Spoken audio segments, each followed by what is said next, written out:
All right, so we're going to move off of the common ion effect, at least in name, we'll move off of it. Just keep in mind that buffers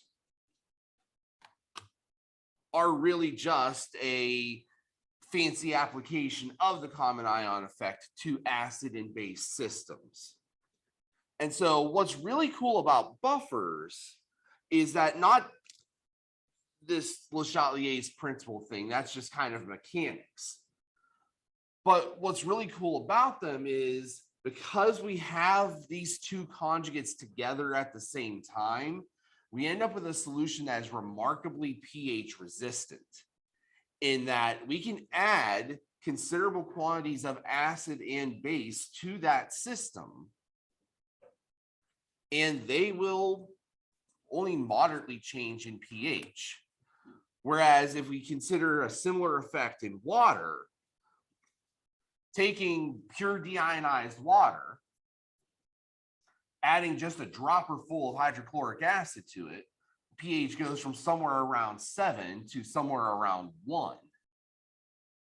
And similarly, I add a dropper full of base, it skyrockets back up toward 14 again. There's no pH resistance really at all in pure water. But what we get is in these situations where we have this dualistic circumstance, where we have both the conjugate acid and its conjugate base together, we end up with a system that can react to acid and base stresses that are put upon it.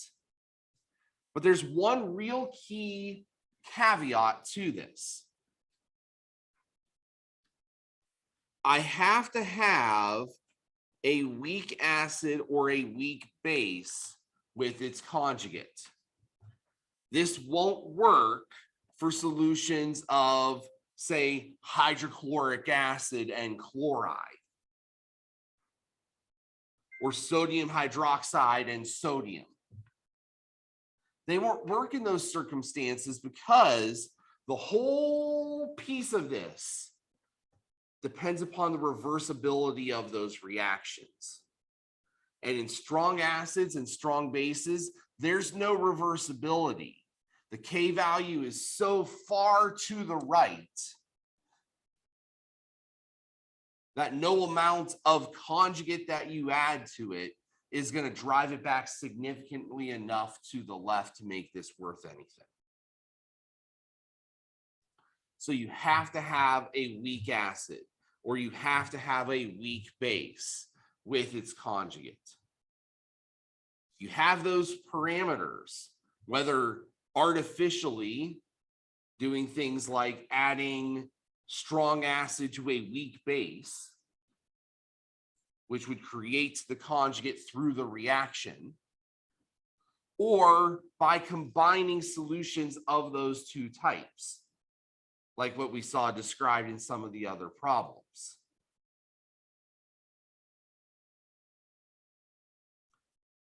But how it works, that weak acid, because it is a weak acid, it will react with the hydroxide ion. And in that reaction, we will see the transformation from the conjugate acid to the conjugate base, and the removal of that hydroxide ion from the system. And so long as we have enough hydrogen, so long as we have enough of that weak acid to neutralize the excess hydroxides, all that we're going to see is a tipping in that acid to base ratio.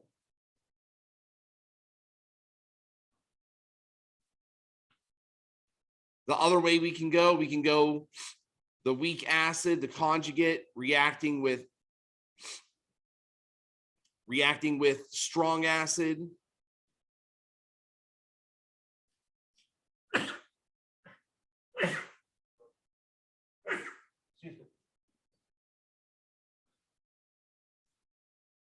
reacting with the acid to create the conjugate acid. So long as there is enough conjugate base present to react with all of the added acid, all that we're going to see is a tipping in that acid to base ratio, which means we'll be able to use the Henderson-Hasselbalch equation. We're just going to see a movement in that line. Nothing too more significant than that. And so we're not going to see the pH freeze. The pH doesn't just stop because we have a buffer. But what we'll see is that the pH changes are not going to be drastic. They're going to be small scale kinds of changes. Changes of less than 1 pH unit, as opposed to pH changes of 4, 5, 6 units.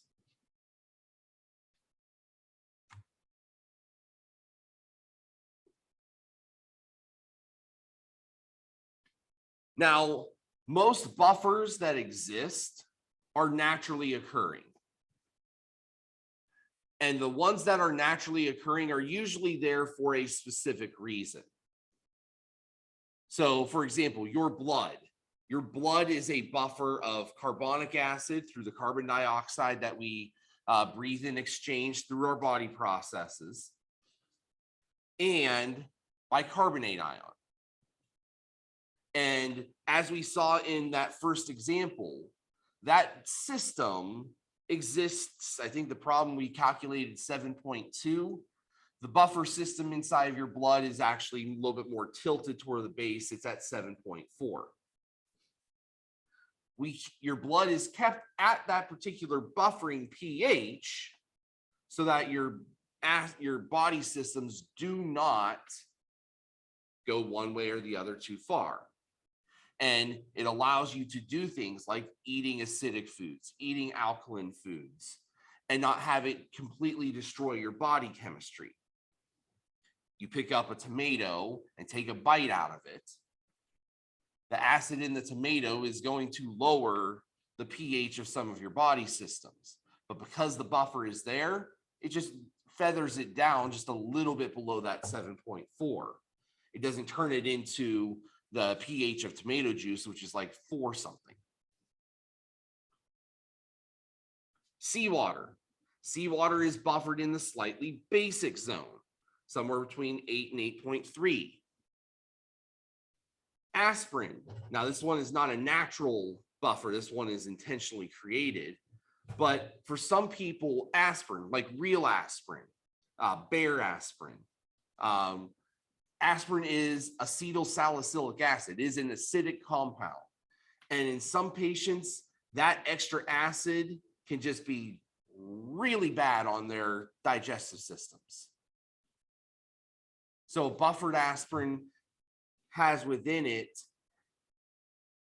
other materials to raise its pH so that it's not quite as damaging to certain kinds of patients, especially those that have other kinds of stomach issues.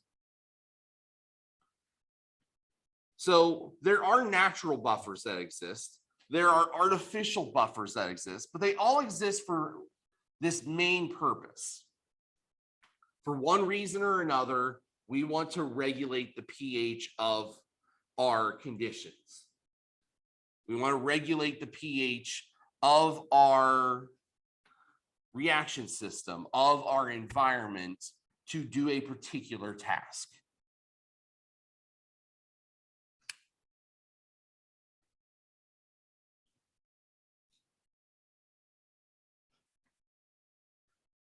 Now, again, to do this, we need to have a conjugate pair, an acid and a base system that consists of a weak acid and its conjugate base, or a weak base and its conjugate acid.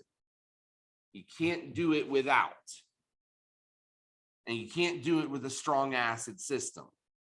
You can use a strong acid to create the buffer initially. Take that, let's say that you've got a big thing of sodium acetate and you want to turn it into a buffer. Well, you can either add acetic acid to it directly and get your buffer that way. Or you could add some strong acid to it, and the hydrogen ion from the acid will attach to the acetate and create acetic acid. And so long as you don't put too much strong acid in and completely use up the acetate, you'll have both present. You'll have a buffer. As we saw, they are able to resist those changes in pH. And so we're going to take a look at this carbonic acid system as it is in equilibrium with bicarbonate.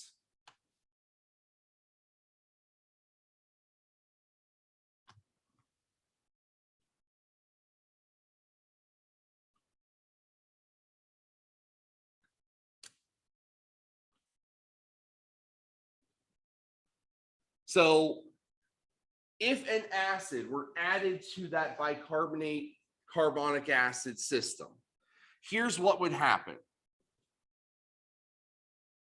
We would see that the bicarbonate ion would react with the H plus from that strong acid, turn that bicarbonate ion into carbonic acid.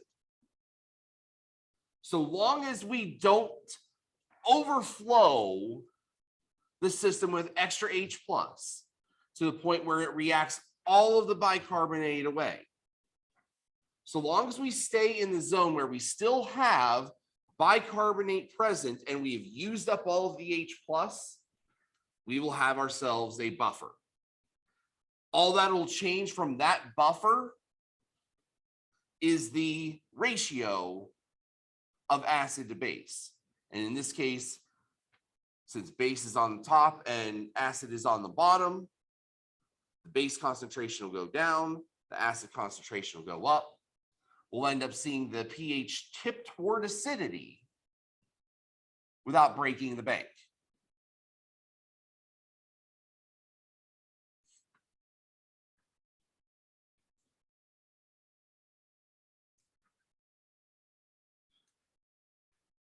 And if we think about it qualitatively from that perspective of Le Chatelier's principle, the net result of this, we saw an increase in the carbonic acid, a decrease in the concentration of the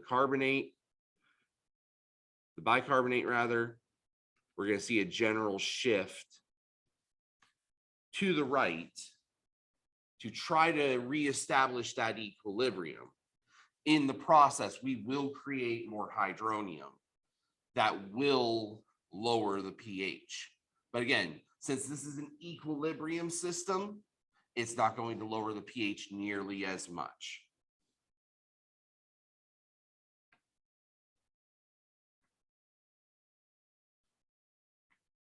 If we have a base, the base will act and react with the conjugate acid.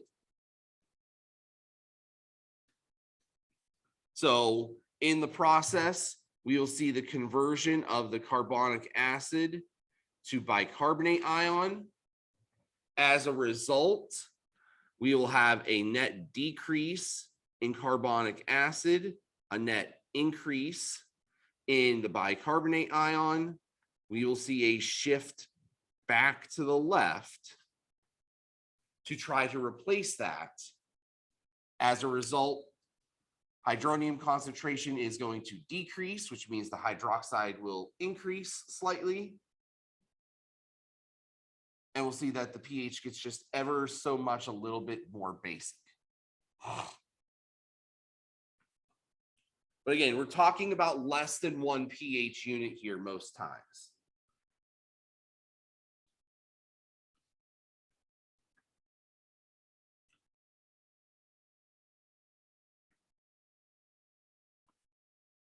So here's another buffer system. We're looking in this situation at the equilibrium between hydrogen fluoride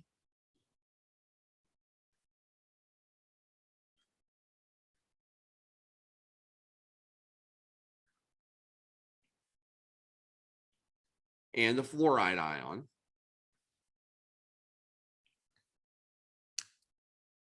So if we have hydrogen fluoride and the fluoride ion both present at the same time, we will have a buffer system. We can predict the pH of that buffer system using the Henderson-Hasselbalch equation.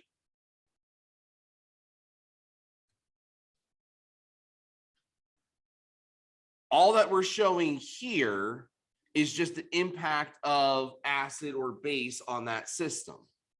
So remember, the Henderson-Hasselbalch equation tells us that the pH is equal to the pKa plus the log of the base concentration over the acid concentration.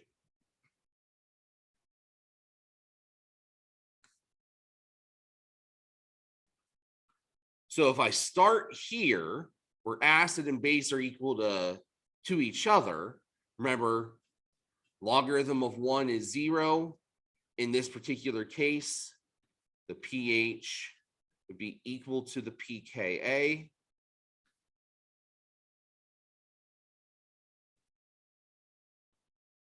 If we added acid, the acid would turn some of this fluoride into hydrogen fluoride. We would end with an imbalance of the two tilted toward the acid side. So here the pH would be less than the pKa because we are just slightly more acidic. And over here, we would see that the pH would be slightly greater than pKa because adding the hydroxide is going to turn the hydrogen fluoride into fluoride. And so the balance will be changed. The important thing to keep in mind though here, and we don't want to get lost in the kind of minutia here, all three of these depictions are still buffers. We can consider the system to be a buffer so long as we have any concentration of both of those present at the same time. This buffer doesn't break, doesn't cease to exist until we push it so far to one side or so far to the other that one of those species has a concentration of 0 or effectively 0. So long as we have amounts of both present though, we're going to have a buffer system. And if we have a buffer system, we can calculate its pH using that Henderson-Hasselbalch equation. All that really we are looking at and changing is just that ratio of acid to base.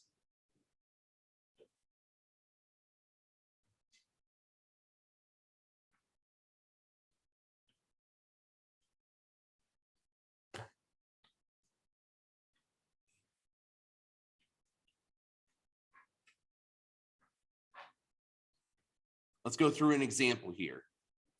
Determine the pH of a buffer made by combining 0.45 moles of sodium acetate with 0.25 moles of acetic acid. Ka for acetic acid were given as 1.8 times 10 to the negative fifth in enough water to make 1 liter of solution.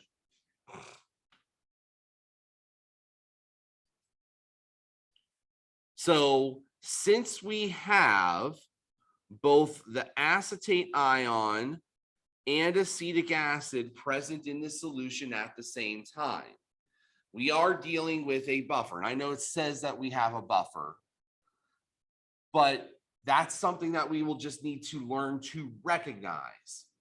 I've got a conjugate and its pair, both in the same solution. It's a buffer.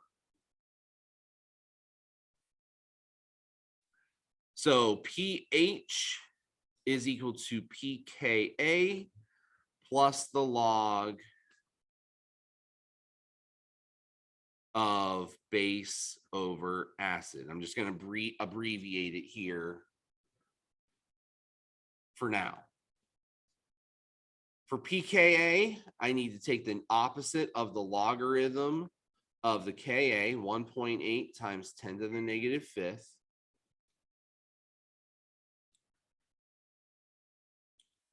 And for my ratio, the base here is the sodium acetate. The acid is the acetic acid. So it's going to be 0.45 over 0.25.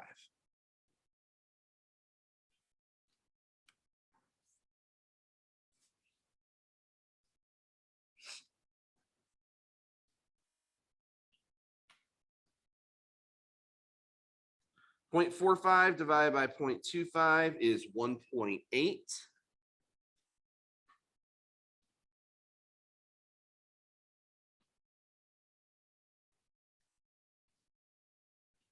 And I want to stop here for a second just to make a point of something that I said earlier.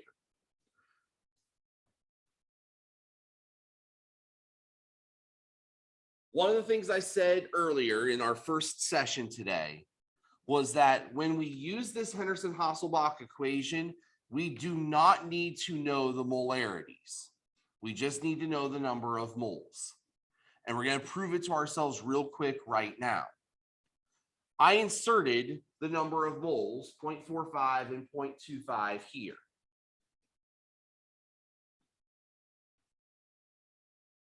The ratio I got was 1.8. Now, from a molarity standpoint, it didn't make a difference because it was a 1 mole solution anyway, so I would have just divided those by 1 to begin with. But let's just say, for the sake of argument, that instead of a 1 liter of solution, it was 5 liters of solution. Well, in that circumstance, 0.45 divided by 5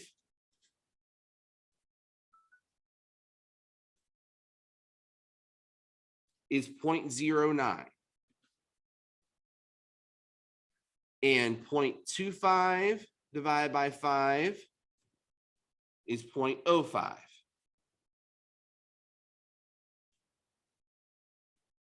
If I take 0.09 divided by 0.05, I get the same 1.8 as the ratio.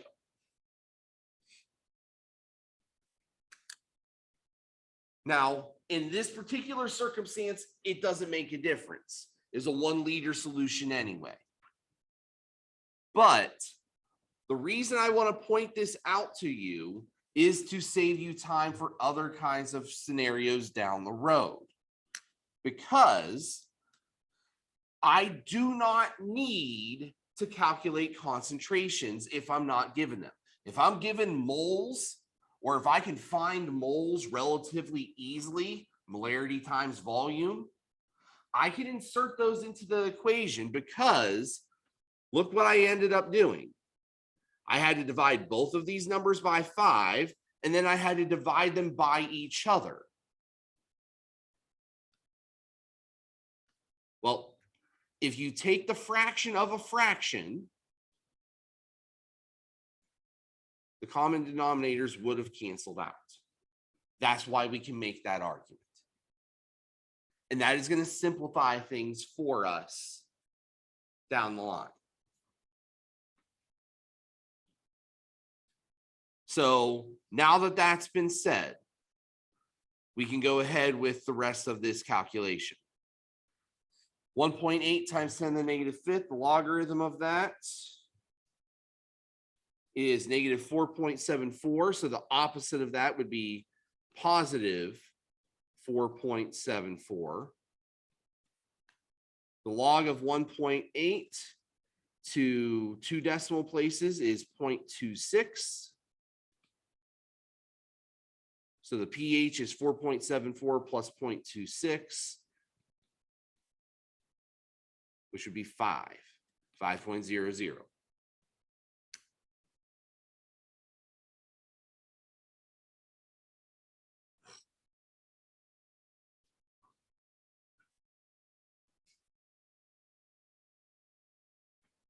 All right, any questions with this problem?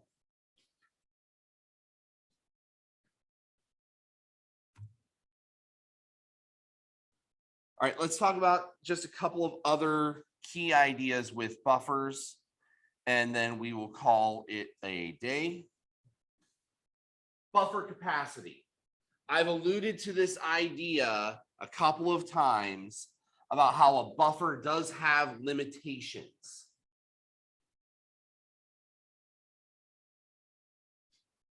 If we add so much acid or so much base to a buffer system that we eventually run out of one of those conjugates, that is called breaking the buffer. And when you break the buffer, what you will see at the moment of that breaking is a spike in the pH. Either a spike in the upward direction if you're adding hydroxide, or a spike in the downward direction if you're adding hydrogen acid.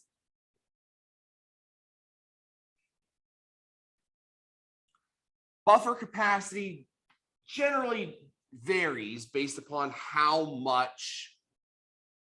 many moles of the buffer components you have in there. The more that you have in them, the more acid or more base it's going to take to actually break that buffer. From a pH standpoint, however, we can generally say that the effective range of a buffer is about ±1 from its pKa. So for the acetic acid buffer that we just looked at, 4.74 was its pKa. We can expect it to have a buffering capability down to somewhere around 3.74 up to about 5.74, give or take a little bit. Beyond that, we might still technically have a buffer, but those buffers are much more prone to breaking because there's just not very much conjugate left.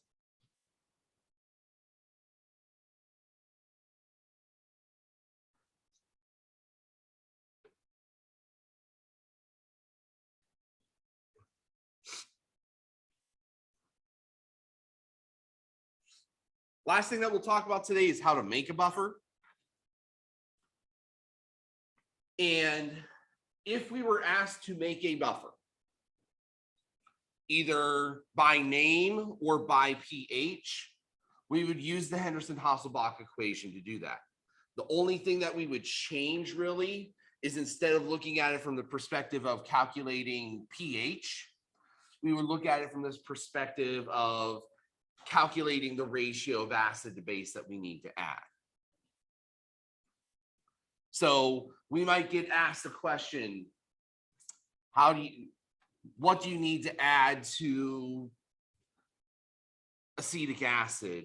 How much sodium acetate do you need to add to acetic acid to give you a pH of 4.5?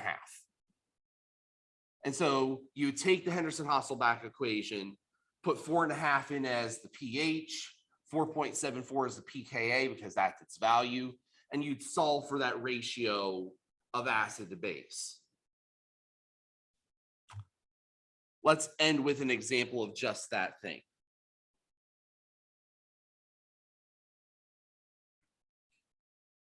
We're looking to make a pH buffer with a pH of 9.20. We need to do two things. First of all, we need to select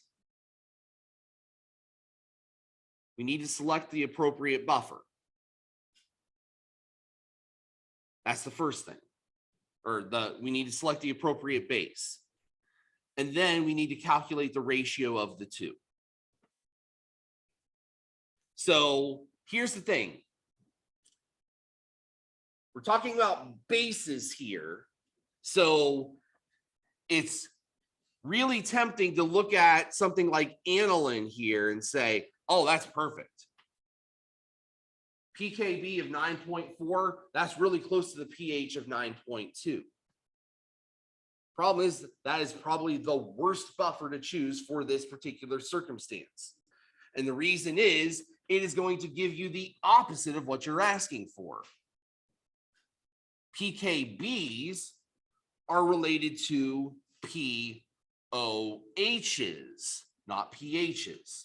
So what I need to do is just rattle off a quick calculation of what the POH should be, 4.80.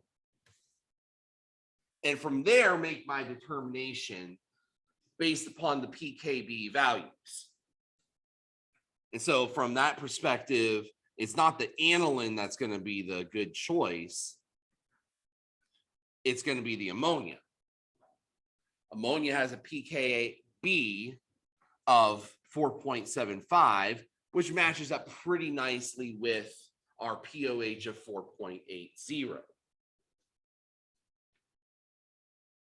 So I'm going to switch to a whiteboard here because we really don't have enough room to sketch out everything with this big table in the way.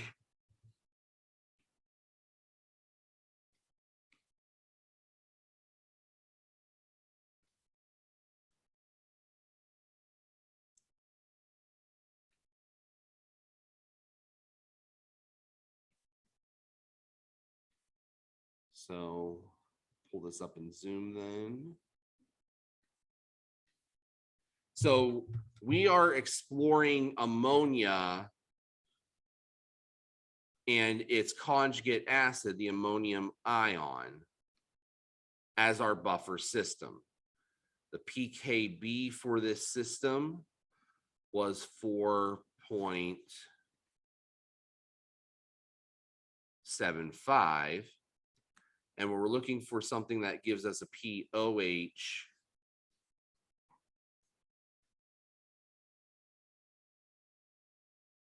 of 4.80. So since we're dealing with bases and we already have the KB, we already have the POH, rather than convert all of this stuff into pH and pKa, I could do that. I could go back and look at this and say, okay, this PKB value gives me a pKa of 9.25. This POH gives me a pH of 9.20. And I could be off and running with the Henderson-Hasselbalch equation as it was in that first slide that we looked at it. And you could do that. Perfectly valid, not a problem at all to do that. But since I already have them and I have an equation that uses them, I'm just going to use the modified version of the Henderson-Hasselbalch equation here.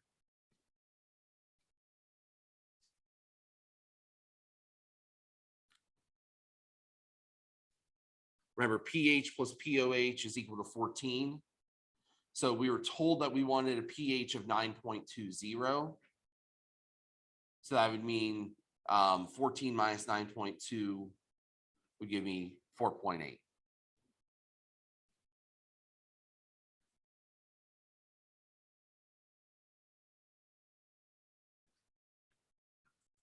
And remember, in this modified version of the Henderson-Hasselbalch equation, we're flipping that ratio.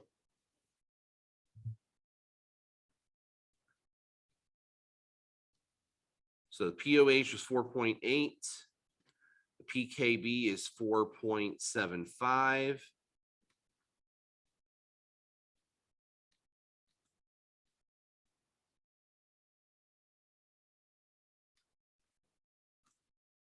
Now, in some of these problems, you might be given the concentration of the acid or the concentration of the base already. And if you do, that's fine. I would still leave the ratio intact like that and then just solve after the fact so that I don't get messed up in the algebra along the way.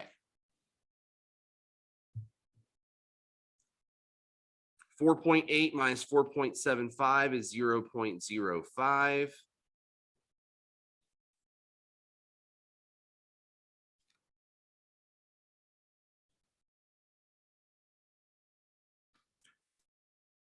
I need to take the anti-log, 10 to the 0.05 to get rid of this logarithm.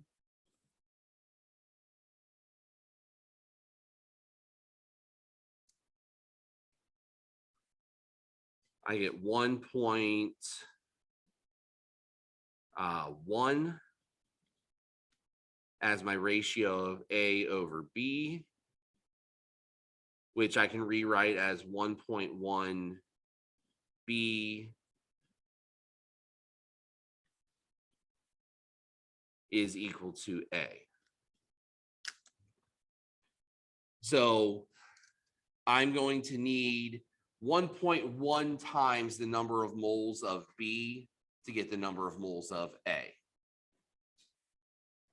Now, if we come back to the original problem,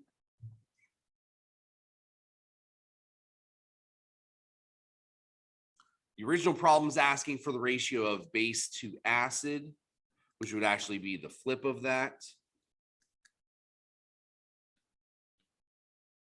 So if I wanted to turn this into base over acid, I would take 1 over 1.1.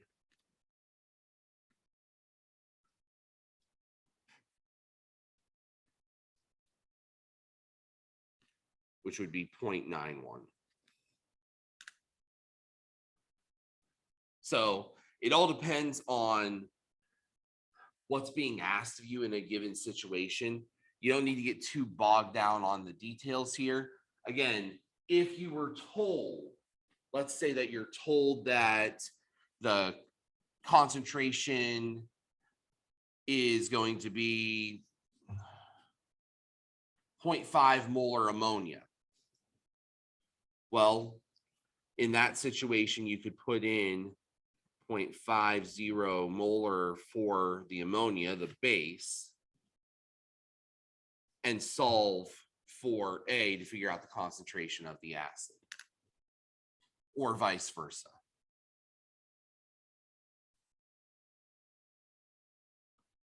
So I'm not sure you'll see a problem exactly like this. Well, not tonight. This remember 16.1 is due tomorrow night. I'm not sure you'll see an exact example of this tomorrow night, but when we do get into buffer calculations, which is the Friday night assignment, you will likely see 1 or 2 questions like this, along with a lot of the calculations of the type that we're going to talk about tomorrow. All right, any questions about this before we put this first chunk of chapter 16 away for the day?